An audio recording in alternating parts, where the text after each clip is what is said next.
former most dangerous and notorious Italian gang leader, Vince Fuccarelli, who has survived 6 attempts on his life, including one in which his son was killed, has changed his life, changed his name to Abdul Salam, embraced Islam, and became a Muslim.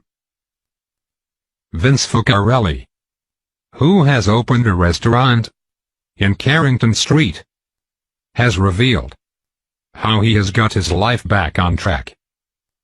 He is now feeding the homeless and donating to the needy.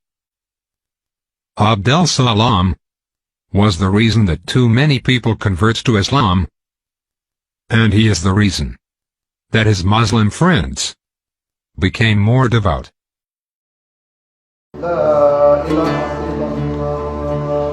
So has his Islamic faith. On Tuesday nights he feeds the homeless from the rear of the cafe that serves up all types of cuisine, from traditional Arabic to Italian and vegan. We cook pasta, we make soup, we give bottled water, blankets, socks, things like that. We make a package. We probably can't cater for the 6,000 homeless that there is in South Australia, Adelaide, but we do the best we can every week to provide a service for them. He also uses his notorious past to help guide troubled youth here and interstate with a simple message. It's an evil way to live, and with evil comes evil, you know. And with evil and stuff like that, Frank, a lot of people suffer, not just yourself. It's like a domino effect, you know. You have your wife, your kids, your mother, your father, you know, your friends. It's not just you, you know, and that's where the selfishness comes in. And he counsels those behind bars who, like him, took the wrong road, like Dan. There's a mate of mine, I'm very proud of him. His name is Dan. He took the name of Yusuf. I want to send Ramadan Karim to him and let him know that all the brothers out here, I've been hearing about him. They're very proud of him for his change. What advice would you have for any young person out there today that may be taking the wrong fork in the road? It's not worth it. There's no light at the end of the tunnel, Frank. There's no pot of gold at the end of the rainbow. That's just, in my eyes, is a myth. The days of guns, fast bikes, flashy clothes that marked the bloody life of gangster and bikie Vince Fuccarelli are, according to him, gone.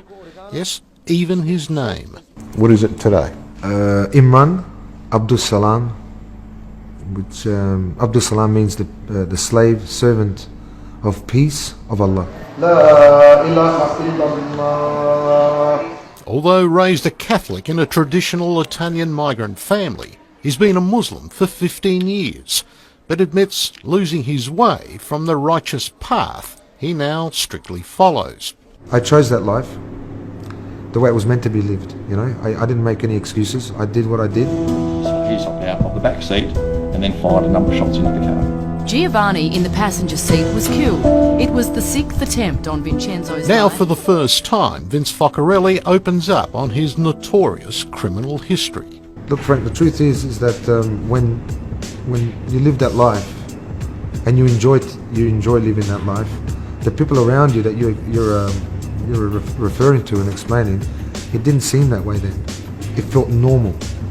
That, you know, that way of life was normality. Surviving 6 attempts to kill him. You've been a very lucky man. I've been a blessed man. Not a lucky man, a blessed man. Both Fuccarellis were hit several times.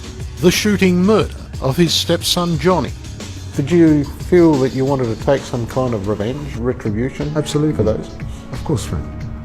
But I think that's for everyone would have that first instinct, you know, when it comes to things like that. Especially in that life, you're required. You know, it's like a requirement of it. And his redemption. You could never go back to that. Never, Frank.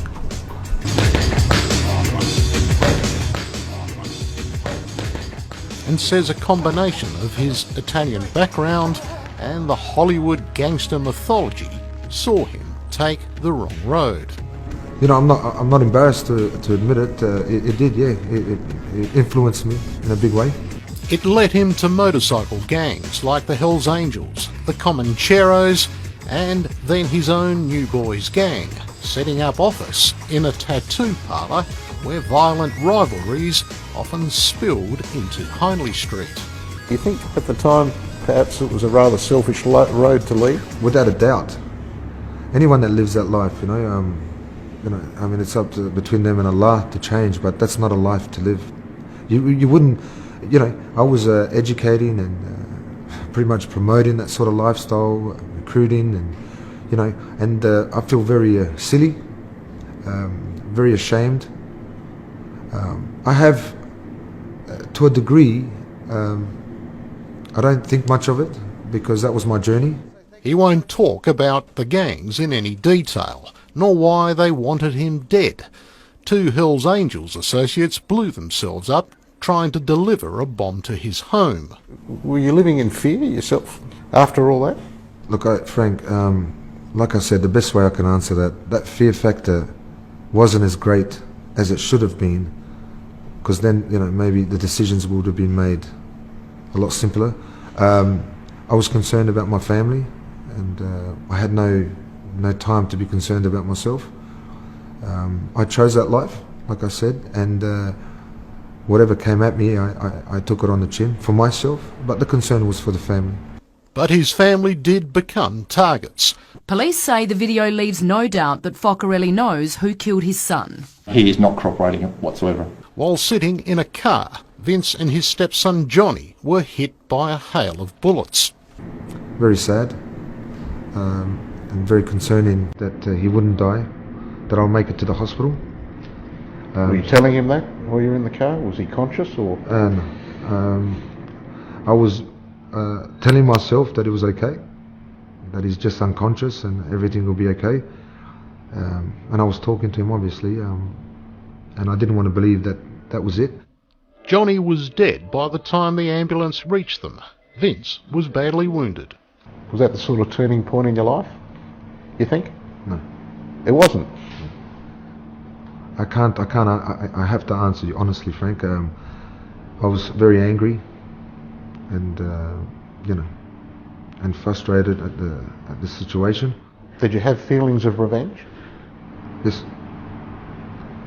Absolutely. On his release from hospital, Vince was arrested. He wound up in solitary confinement in Yatla's G Division. It was to be his road to Damascus moment. I started reading the Quran, and a lot of things spoke to me in regards to my life. You can't delay it, or you can't prolong death, but everything is written. Allah has written it. When I read this, I remember getting very emotional, Frank, and realizing then and then that no matter what, even whether I was a gangster or not gangster, my son had to die that day. And the man that shot and killed Johnny, you have a sense of forgiveness for? Absolutely, Frank. I believe strongly in this religion, and it's because of this religion that I am able to forgive the man that has shot my son. It hasn't been an easy road for that, I can tell you, but I'm there. Do you walk down the street having to look over your shoulder? No, not at all, Frank. If anyone wants to harm me or anything like that, I mean, at the end of the day, that's their choice. I'm good. I'm free from everything.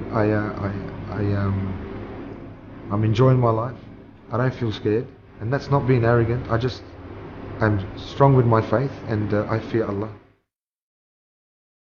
The ongoing legacy of Vince Focarelli's story shows the power of Islam that managed to change him from being a gang leader to an excellent example of a truthful, generous, and an honest man. May God protect him, guide him, and strengthen his faith.